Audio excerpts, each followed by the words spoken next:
Welcome, everyone, and thank you all so much for being here today. It's nice to see some familiar faces and some new faces, and we're just delighted to have you here and to be talking about OCD and particularly family accommodation. So before I jump into the presentation, I wanted to just say a couple words about why I decided to speak on this topic of family accommodation.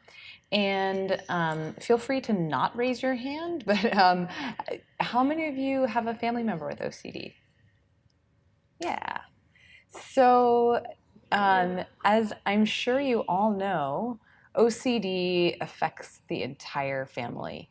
So it's not just about the person suffering, but it affects the entire family. And we're so fortunate to have so many wonderful treatments that are targeted towards the individual suffering with OCD. A lot of great empirically supported protocols and a lot of great talented clinicians to deliver those protocols and those treatments. But there's, to date been a little bit less emphasis on treating the family of the person suffering from OCD. And that's unfortunate because it's my belief that treating the family and really helping families understand how to respond to their child or their loved one with OCD, that's just as important, I think, as treating the person who's suffering with OCD themselves. So I think it's with the families that I work with, certainly when we emphasize the family work, we see really big payoffs. And the other reason that I wanted to speak on this topic is because unfortunately when families, oftentimes when families are doing what they think is helpful for OCD or the person who is suffering from OCD, sometimes those attempts can actually be harmful or hurtful. So it's not always instinctive to do the thing that's going to help. And so really wanted to bring some attention and awareness to this part of treatment. But what I wanted to talk about today is first help everyone understand and get on the same page about what is family accommodation, why is it harmful, why do we do it, and how do we stop it? I'm sure the burning question that's on everyone's mind. And I also just wanted to say that I'm going to be using parents and children as the primary example today, just because that's where a lot of the research is. But certainly these principles can be applied also to partners or spouses, adult children with OCD. So just to keep that in mind. This is just to provide a little bit of context for understanding family accommodation. So this is the OCD model, which starts on top with the OCD trigger or the obsession. Then the child is going to experience anxiety and then engage in a compulsion or ritual. Once the child engages in the compulsion or ritual, they're going to experience relief. And so it's understandable why kids engage in the compulsion, but unfortunately, when they're going through that pattern of engaging in compulsions to get relief from anxiety, the fear is actually reinforced and the need for compulsions is strengthened. So it looks like you guys understand that. And hopefully the movie kind of gave a refresher on that. So like the way that I sometimes like to explain this to families and kiddos is that OCD gives you a thought that's like a spam message or a junk mail thought, right? And so what do we do with spam? We delete it. We should delete it. But if we open it up and we read it and we write the person back, then we're probably going to get more spam. So even though it makes sense that people engage in compulsions to get some relief from their anxiety, in the long run, that's actually going to drive the OCD cycle. And those compulsions are what I call like the engine that keeps OCD running. So that's just kind of the context of OCD, and family accommodation usually comes into play in that compulsion part of the cycle, or sometimes before the trigger or obsession or the trigger occurs. So family accommodation, the definition of family accommodation is the way that families act to reduce symptoms of distress and anxiety in their loved ones. So in other words, how the family members are participating in the OCD cycle. Some people call this enabling. We tend to not prefer that word because it has a more negative connotation, but enabling is another term that some people use to describe family accommodation. So there's two main types of family accommodation. The first is participating in symptoms, so just participating in the compulsion or the ritual itself, and like modifying the family routine. So you heard in the movie, one of the girls was not going to school, so maybe like delaying school time, or when parents just engage in the compulsions themselves, maybe assist with hand washing or assist with checking. And then the second main type of family accommodation is providing reassurance and facilitating avoidance. And this is, according to the most recent literature review, this is actually the most common type of family accommodation that parents and families endorse participating in. So some examples of family accommodation are hiding or removing potential triggers. So I think someone in the film was saying, that they weren't looking at specific triggers. Families were kind of like covering things up or hiding things. Taking responsibility for something so your child doesn't have to. So if your child is a checker or has a nighttime ritual and you're doing the one locking up, or being the last one to go to bed, being the person to take out trash, that's an example of an accommodation. Allowing extra time for ritual completion. So like I was saying earlier, like perhaps delaying bedtime or getting out the door late on the way to school. Not making appointments or demands during certain times of the day can be kind of a subtle form of accommodation. Purchasing supplies that will help with rituals. So like, the family that's always well stocked on hand sanitizer and antibacterial soap would be a type of accommodation. And then another sort of subtle one, not disciplining behaviors that you otherwise would. So I get this a lot in families when there's a kiddo with OCD and parents are really making a lot of exceptions in terms of discipline because of the anxiety or the OCD. And really, family accommodation, just like compulsions, examples of accommodation can be anything. So it can be kind of hard to spot what might be accommodation and what might not be accommodation, but it really can run the gamut. So the big one is reassurance. So I put some examples of reassurance seeking questions up here. Is it safe? Did you wash it? I'm sorry. Say it again. Is that poisonous? I love you. What if it touched something, and are you sure? So that last one, are you sure, speaks to one of the core mechanisms in OCD, which is that need for 100% certainty. So it's really important to remember that we can never provide 100% certainty, as I'm sure those of you who have experience with OCD are well aware of. And so your attempts to reassure your child, even if they might work in the short term, over the long term, those questions are just going to keep coming back again and again and again. Do you guys know this book? Yeah, If You Give a Mouse a Cookie. I love this book when I'm talking about OCD and rituals. So what's the big deal, right? So compulsions, rituals, reassurance, avoidance may really seem harmless in the moment. And I hear this a lot, like, really, what does it matter if I just open the door for my kid? Like, we're trying to get out the door, we have an event to go to. I really don't want to deal with a tantrum right now. I really don't want to deal with the anxiety.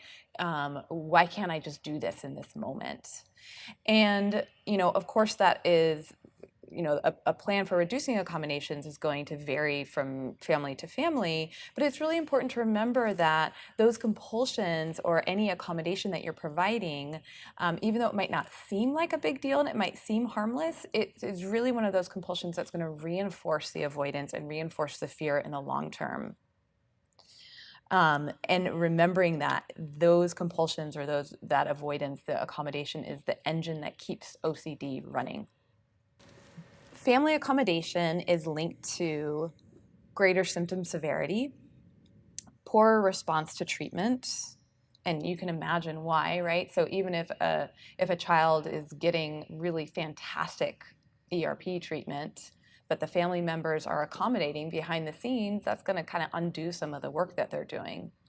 So poor response to treatment, more impairment in functioning, including social, academic, and family functioning, poor quality of life for relatives, and we saw that a little bit on the video too with some of the siblings' experiences, and then lower insight about the disorder. And I put here that the fear is normalized, and I want to just say something about that. So when we accommodate a fear, we normalize it.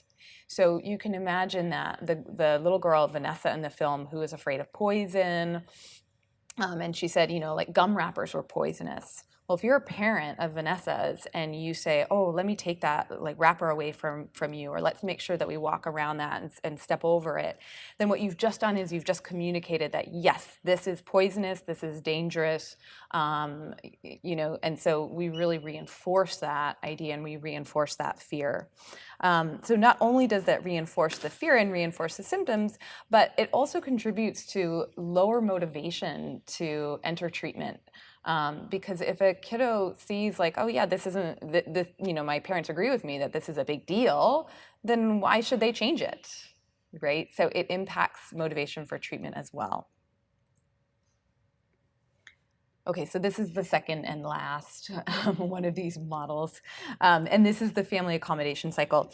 And the point of this model is to show that over time, the more that families accommodate OCD and OCD symptoms, the more accommodation is expected and even demanded.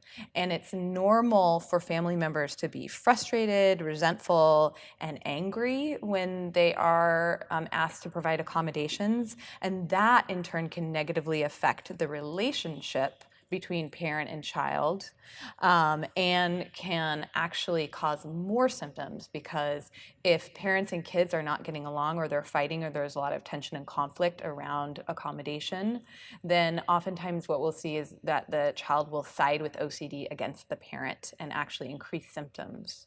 So that's another sort of negative effect of accommodating those symptoms. So why do we do it if it has so many negative consequences? This is really important, and usually the first thing that I'll tell parents or family members of someone suffering with OCD is, of course you accommodate. Like, that is instinctive. It's totally normal. It is totally understandable why you would want to accommodate your child's anxiety. No one wants to see their child suffering. No one. Even the word accommodation has a positive connotation, right? We think of accommodations as hopeful and as positive. So this totally makes sense, and there shouldn't be any shame or guilt or blame about engaging in accommodations. Therapists do it too. Even good therapists sometimes fall into the trap of providing reassurance or providing an accommodation, and that's just our human nature, is to help. Right? That's part of why I'm doing this talk, because we don't always realize that what feels helpful might not actually be helpful. So it's instinctive.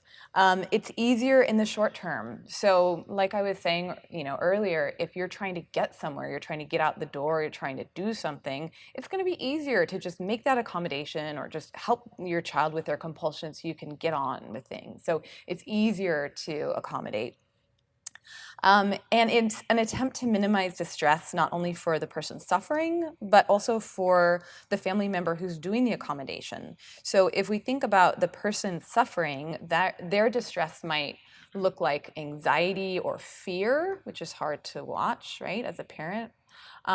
Or it may look like anger. I know in the film, one of the kids was saying, that he would get really angry, or I think another girl said, it made her OCD really mad when her parents didn't do what she wanted. So distress can look not just like anxiety, but also like anger. And then for the family member providing the accommodation, it might be an attempt to minimize their own distress of parenting an anxious child. Right? So for some parents, seeing their child in distress is very distressing itself, and providing the accommodation is a way to escape that distress or escape that anxiety. So really what we have is like a double negative reinforcement going on. So the child is reinforced by escaping the anxiety associated with having to face their trigger, and the parent is able to escape their distress in seeing their child distressed. So it's a very strong cycle, and I always like to really remind my parents that it's understandable how this develops over time and gets strengthened over time. So nobody's fault that this is happening. And then, of course, families accommodate because, like I was talking about earlier, it seems harmless. Like, what's the big deal?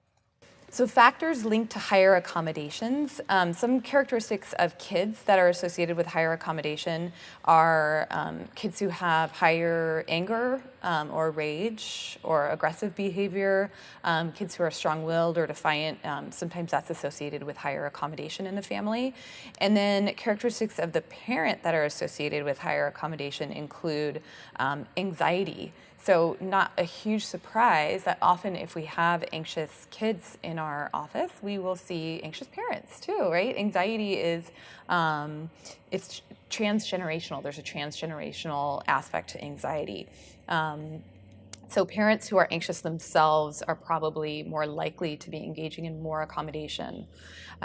Also, parents who have low coping or emotion regulation skills may be more likely to have higher rates of accommodation. So what that just means is if a parent doesn't have a lot of tools or resources or skills to really help soothe themselves when they're feeling anxious, they may go to accommodation as a way to feel better.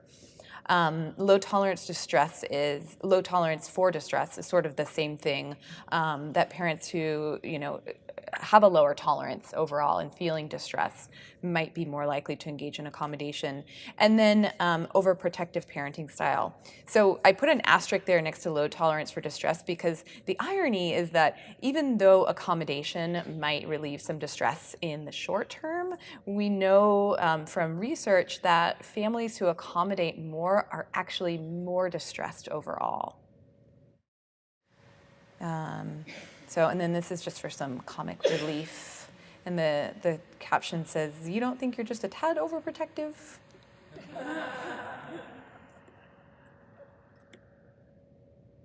Okay, so moving on to actually tackling accommodation. So the first thing that we need to do in reducing accommodation is knowing how to spot it. And some forms of accommodation are super obvious, like that parent who's handing their child a bottle of hand sanitizer. That's an obvious accommodation. But a lot of types of accommodations are much more subtle. So these questions are sort of designed to help you understand how to spot potential accommodation. So asking questions like, what things do you do that you wouldn't do if your family member didn't have OCD? Might help you understand how you might be accommodating.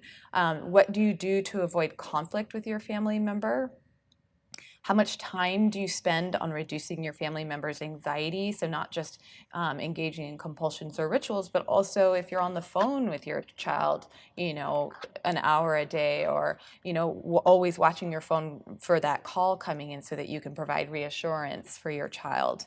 And then do you make decisions or complete tasks for your family member because those decisions or tasks create anxiety for him or her? So number two, the second thing to keep in mind is to be collaborative. So accommodation is not something that we tell parents how to do and then just say, go home and stop accommodating, right? Like that wouldn't be very compassionate. And we really want to collaborate with the person who has OCD because as you know, and as you saw in the film, it's really awful having that anxiety and having those symptoms. We really want to be collaborative.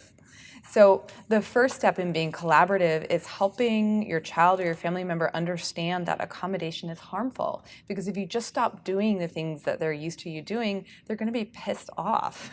So really help them understand, like, hey, every time I do that thing, that's actually making your OCD stronger, or your worry bully is getting stronger, and that's not in your best interest. So we really want to have that conceptualization and that shared understanding first.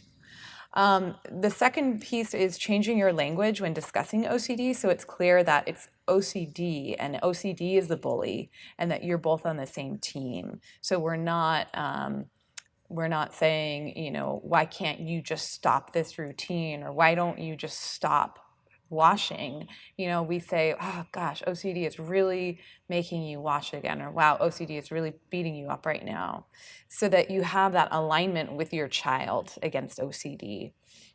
And then make sure to collaborate with other family members too. So if there are two parents, or if there's another family member, you really want to try to avoid that good cop, bad cop dynamic, and to be consistent with your approach. So we talk about reducing accommodations being compassionate and loving, validating that this is hard, and firm, and setting that limit.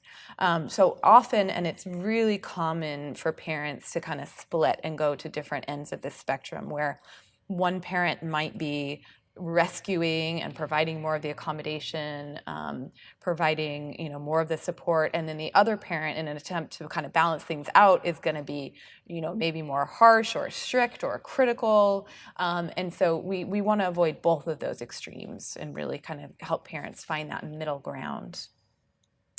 Also, just one word on being collaborative with your child. Many parents are really surprised to know that their kids are very, very good at knowing what the accommodations are, and that the accommodations aren't helpful. Like I had one kid, I think he was 6 or 7, who said, yeah, sometimes I text my mom and like ask her what's for dinner, or, tell her that I forgot something at home, but really I'm just seeing if she's okay. Like really I'm just checking on her. So kids aren't stupid, like kids know what they're doing. And a lot of times parents are really surprised, like, oh wow, the kid might even know or understand that better than the parent does. So, just another word on sort of being collaborative, involving your kids in the discussion and in the planning. And then number 3 is make a specific plan. So define the problem, a specific accommodation, set the goal for eliminating that accommodation, make a plan, and again, include your child in deciding what language you should use in the moment when you are withdrawing that accommodation, or when you're not providing the accommodation, and include rewards when it's appropriate. So it's so important to make a plan and to make a specific plan, because otherwise it's so overwhelming. A lot of parents say like, gosh, my kid's symptoms are like, they're so severe, or wow, I accommodate in so many ways that I didn't even realize it. Like, how am I ever going to tackle this? So if we don't have a specific plan, it can feel really overwhelming, which is paralyzing. And the piece about rewards, this is hard work that we're asking kids to do. This is hard work that we're asking parents to do too. So it's really important to reward your kids for their efforts. And then I just put up a detailed example. I'll just go through this briefly. An example of tackling accommodation. So the problem that we've defined is parents lay with their child each night until she falls asleep, because she's afraid that something bad will happen if she falls asleep without her parents in the room. And this routine lasts up to 60 minutes per night. So the goal is child falls asleep by herself. The plan is that parents and child agree that parents will stay in her room for 20 minutes per night for 1 week. This was decided collaboratively with the child, and then 15 minutes the following week, and so on until they no longer stay in her room. And then at the same time, the child is identifying a bedtime coping plan and tools that she can use to soothe herself after her parents leave the room. The child asks her parents to remind her that she's making OCD weaker and that they're on her team. She also puts up pictures of the reward that she will earn for motivation. And then the reward is when she meets the goal each night, she earns a reward of her choice the following morning. And once she's able to fall asleep on her own, she earns another big reward. So hopefully that's helpful in kind of giving an example of how we might create a plan. And then the 4th piece for tackling accommodation is, of course, giving encouragement and support. So we want to pay attention to brave behaviors and less attention to anxious behaviors. So when a child is really on board and is willing to have a reduction in accommodations, praise them, recognize that they're doing hard work. If they're refusing, pay less attention to that. We really want to pay attention to the behaviors that we want to see more of. And then I cannot emphasize the second part enough, model brave behaviors.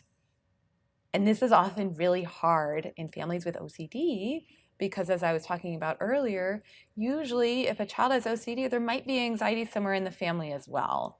So this might not come naturally to parents, but I cannot emphasize it enough. Model brave behaviors. Model to your child that in this family we can do hard things. And in this family we can take risks that are reasonable.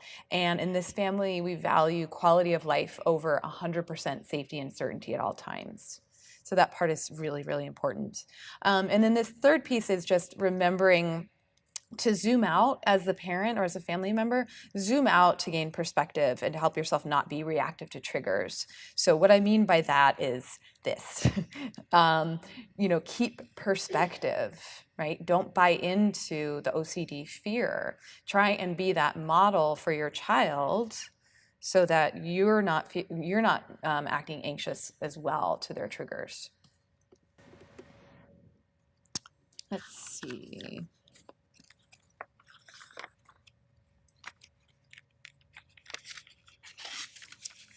I heard one time an analogy to flight attendants on a flight when there's turbulence.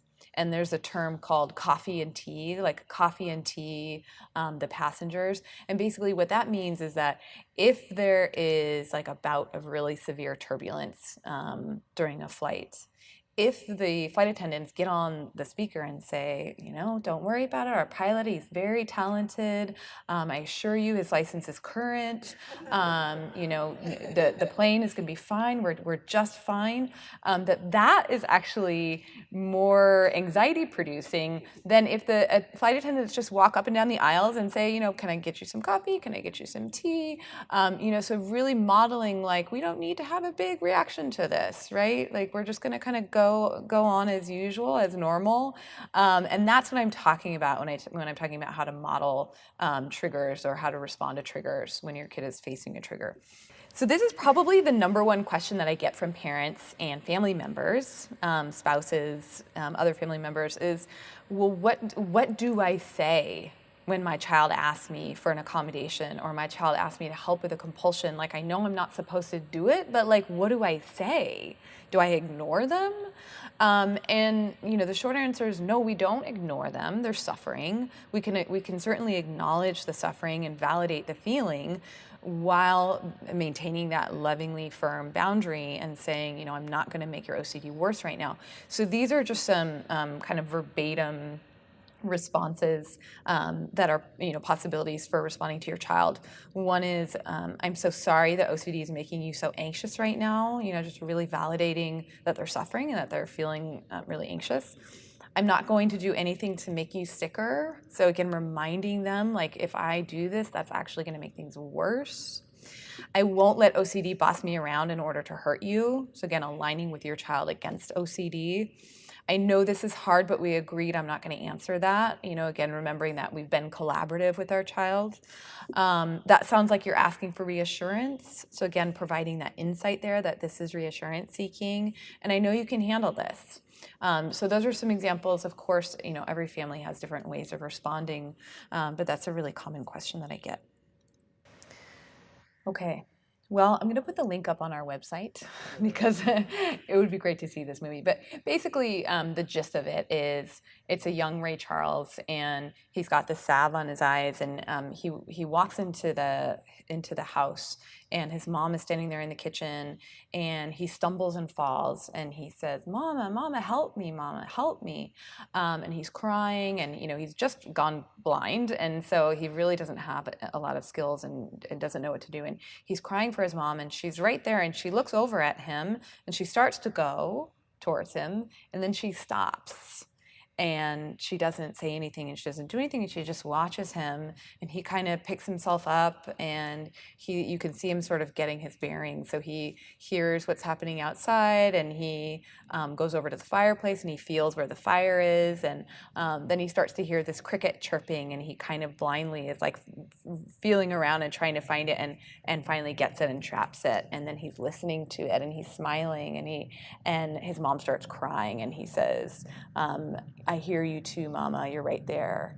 And so it's just this wonderful, like really emotional scene where she is not jumping in there. She's letting him kind of find his way, which she needs to do if he's going to function in the world, right?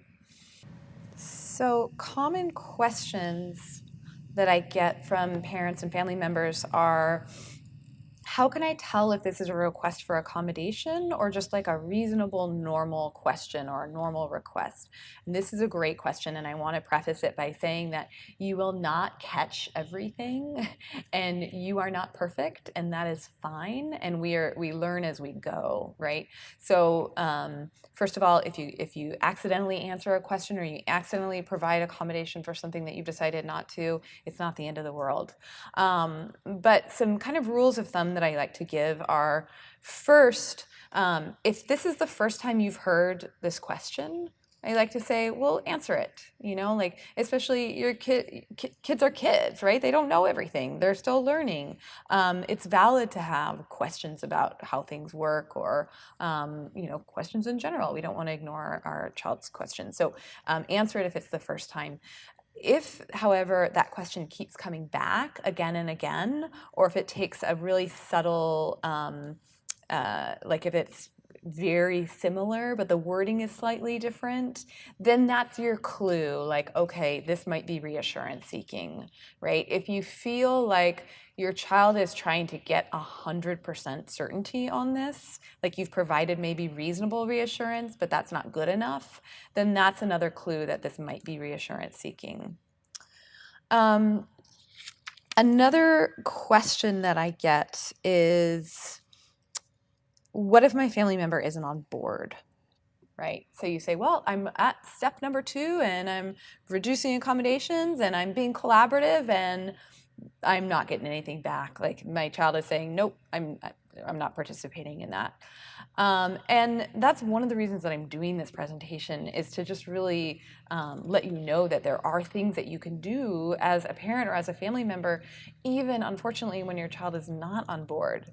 And this is a really tough circumstance. So I often encourage that parents, that if this is the situation, to really, it's a good idea to see a therapist or to see someone who can help you kind of navigate knowing when to reduce accommodations and at what pace to go at, and that sort of thing, because that's pretty tough. And then another question that I get is, well, should I just like stop doing all my accommodations? Like now I know all this stuff about accommodations. Like, wow, this is blowing my mind. I'm not going to do any of this stuff anymore. Or should I go like really gradually, step by step? And again, this really depends on the individual family, and depends on how severe the OCD symptoms are and for how long you've been accommodating. But one thing that I will say about that is that the parent or the family member's ability to tolerate distress should set the pace just as much as the child's willingness.